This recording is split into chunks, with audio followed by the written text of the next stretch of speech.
Okay, I feel like I have read this, so I do apologize. But anyways, it's really good. So it's under the column, it says wait and see, and then it says finding peace in God's pauses and plans. And then the actual devotional is called Pasture Experiences. And so this one really spoke to me today. So let me put the chat up just in case y'all have questions. Okay. So it says, have you ever felt like God calling you to something? How did you react? You could do one of two things. With good intentions, you could try everything in your power to fulfill the calling. Or you could wait for God to give you specific directions. There is wisdom in taking steps of action, and there's also wisdom in waiting in God and telling you what to do.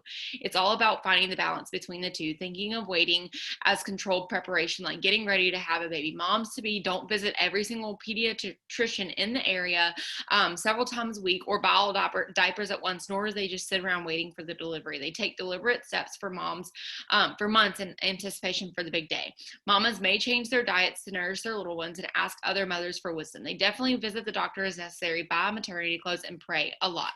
As the due date for the firstborn crept closer and closer, my anxiety grew more and more. I organized and reorganized the nursery, listened to what to expect when expecting, and then drove to the route to the hospital until the cover was permanently folded over. With the book. The same is true for God's timing and our preparation. Our job is to not run ahead of him or lag behind. We should take natural, common sense steps that are in line with his word, so we will be ready when he delivers our heart's desire. As we step out in faith, he will show us the way by either opening doors or closing them. Sometimes that we require what we will cry. Oh my gosh. Sometimes that will require we do a new thing, and sometimes it means we do something we already know. A friend of mine wanted to write a book for 10 years. Every time she got serious about starting the project, something deterred her. Her family moved, job, having a baby. God continued to close doors on her. A decade after he called her to write that book, she finally did. My friend realized the move, job, and baby each had lessons in and within itself to even write the book in the first place. Waiting in the pasture and tending sheep are difficult when we feel God has called us to something different. Many of us Jesus girls are doers, created with a nature to fix, nurture, and make things happen. Therefore, we don't easily accept an assignment to hang out in our pastures and do the same old things when new things need to be done. And some of us Jesus girls are more cautious, created with timid hearts that seek confirmation. Before we get discouraged or passive about hanging out on the hilly slopes of what we know, let's revisit James 1:2. So don't try to get out of anything prematurely. Let a test or a challenge do its work so you become mature and well-developed, not deficient in any way. David was approximately 10 years old when he was anointed king. He was not old enough or experienced enough to be king. Simply put, he wasn't ready for the throne. However, his time as a shepherd had prepared him to be king. Like David's, our pasture experience will mature and develop us for next season of life, lingering in the field, which will teach us for the trustworthiness of God and the vastness of his ways. If David had rushed to the palace, his kingship would have advanced quite differently. Yet if he hadn't taken the steps to get to the palace, he may have never been crowned. Who knows, we might never have been blessed by his poetic artistry of the Psalms. Regardless if we like it, it is necessary for Jesus' followers to embrace a pasture and tend to our sheep, as well as being willing to take a few steps toward leaving our current pasture. So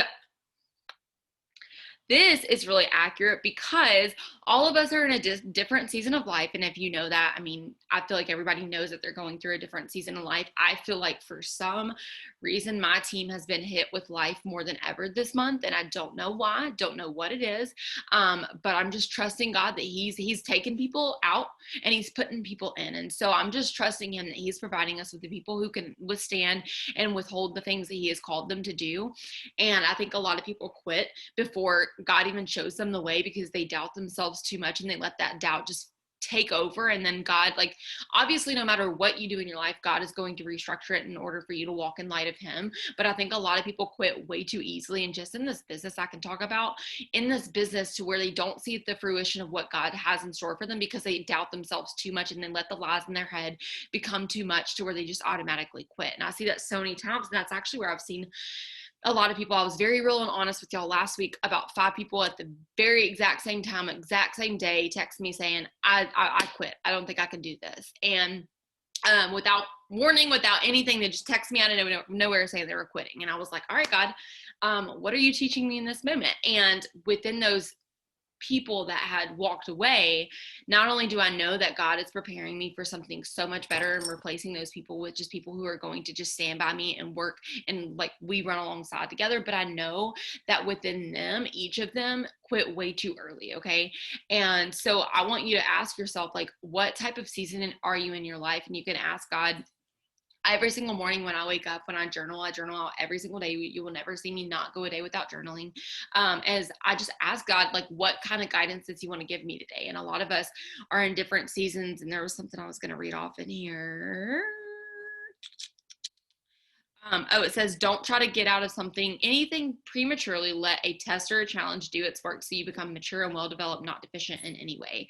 And you guys, it's so funny because I see people pull back and they're like, God, where are you? God, why am I not here yet? God, why am I not here? And it's been like 2 months, or it's been a couple of weeks, or it's been 3 months, or it's even been a year. And I can use my testimony as something so strong to show people to never give up, because I know that this like Zoom is going on YouTube, so it can go for anybody. But for this business specifically, I've been in this business 6 years, you guys.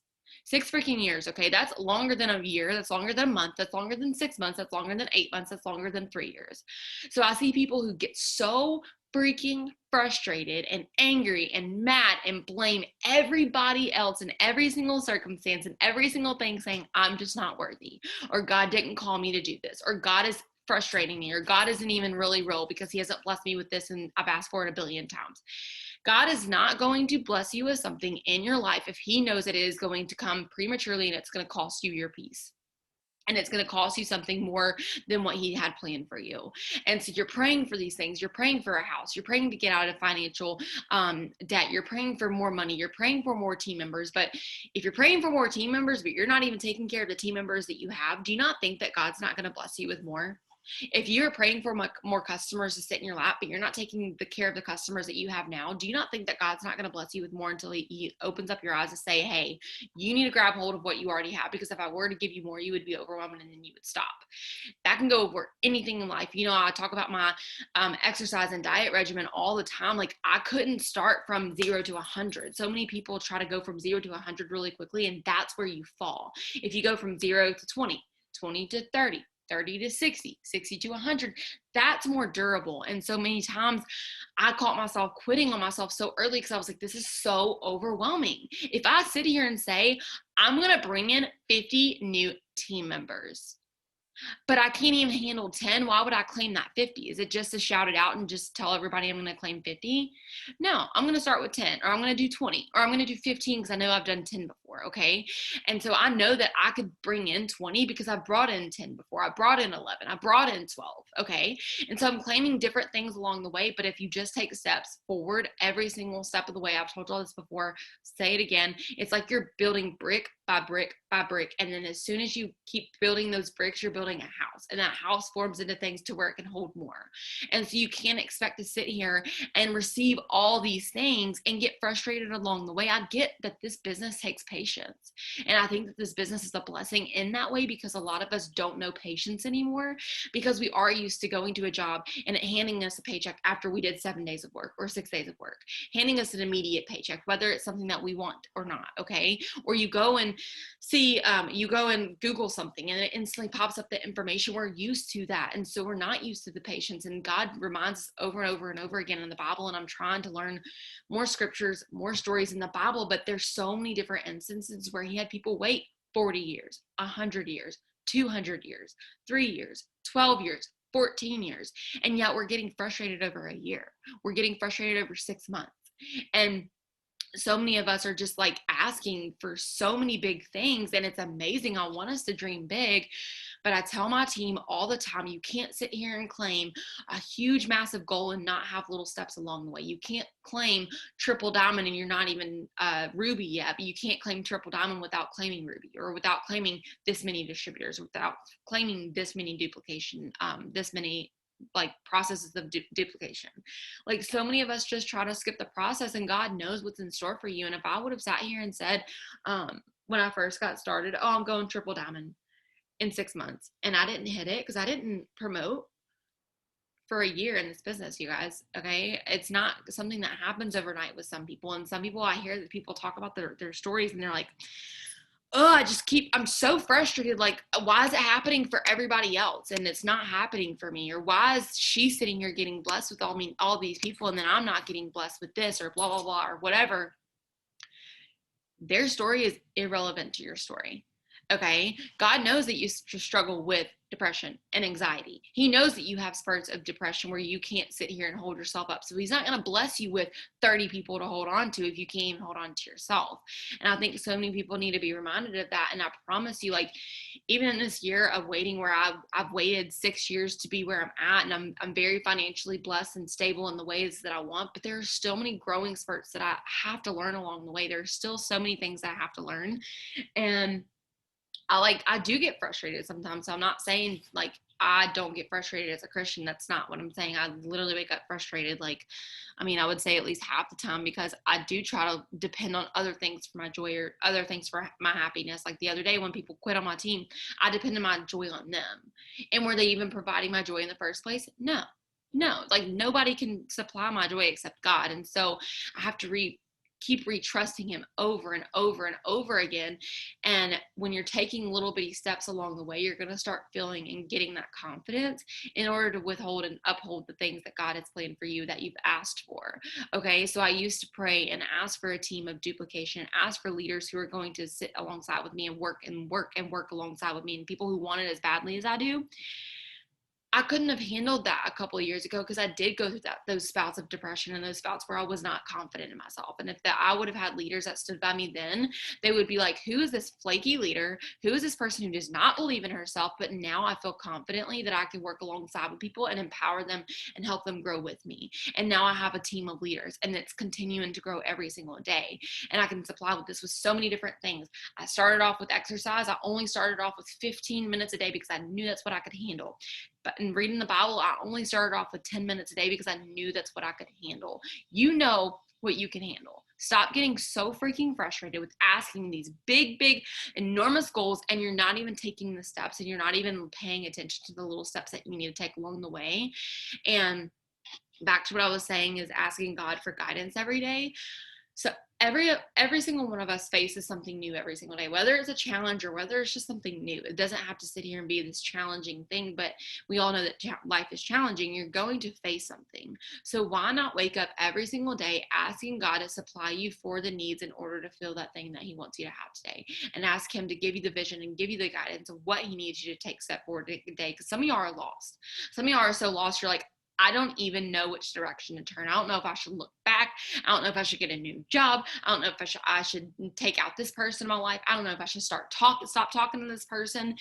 It's not all up to us to understand. And I think that's something that takes the weight off of our shoulders that we carry far too often, is we think that we have to have control. And it's not true. You can wake up every day, and that's the most surrendering feeling, is you can wake up every single day and ask God, what do you want me to do today? Who do you want me to bless today? What people do you want me to talk to today? And he will put it in your heart or in your mind or in your pathway, some shape or form. I don't know how it happens. I don't know all the details. I can't sit here and say confidently, like, God's going to supply you with one word today, or God's going to supply you with a book today, or someone's going to text you with encouragement. I don't know how it's going to come, but if you just trust him and you spend time in him, digging deep into that faith, he's going to show you the way. He's going to show you what I'm talking about. And I promise you, when you get off of here and you're like, God, can you show me some shape or form or some way today of how to handle this situation, and pray for a specific outcome or pray for something specific, he will give you the details along the way, but it might not be all at once. And so when you don't get them all at once and you just get one detail here and there, you can't get discouraged and say, oh, you screwed me. You don't believe, you aren't here. You're not really here for me. Your plan isn't really for me. It's against me. No, you're not going to say that. And there was one little other quote in here. It says, the same is true for God's timing and our preparation. Our job is to not run ahead of him or lag behind. We should take natural, common sense steps that are in line with his word, and so we will be ready when he delivers our heart's desires. As we step out in faith, he will show us the way by either opening doors or closing them. Sometimes that will require a new thing, and sometimes it means doing what we already know. So you can't prepare for this specific outcome. If you know that you've been wanting to go to this next level of leadership, or this next level of thinking, or this next level of whatever it might be, sometimes you can't be doing the same patterns that you're doing over and over again. I have people that will message me and they're like, I'm so frustrated. I haven't seen results. I haven't done this. And I'm like, you have not learned to pivot. You are literally still doing the same things that you've done over and over and over and over and over again for the last 6 months. And you constantly have to pivot in life. And so I think that's really true for like here, is that our job isn't to sit here and just sit on our butts and say, God, can you bless me today? You have to do the action. But it's also not to where you're going to go from 0 to 100 really quickly and burn yourself out, and then ask God to forgive you for that burnout, and ask him to bless you because you're stopping. Like after you burn out, obviously, when you face a burnout, then you stop. Like you just stop there. So he's not going to sit here, and you can't sit here and say, God, can you bless me now? You have to constantly have those little tiny steps of faith working along the way, and he's going to bless you along the way. And I think that's such a good lesson, because so many of us just want to go from 0 to 100 really, really quickly. And I think social media takes a part of that, because you see other people winning. You see other people getting this blessing, having this house. You know how many times I compare myself to people who have houses, and I'm in an apartment, and we had a plan to build a house last year. We were literally about to sign the papers, and there was just something that wasn't right about it. And so we pulled out, and we were like, this isn't for us right now. We'll wait.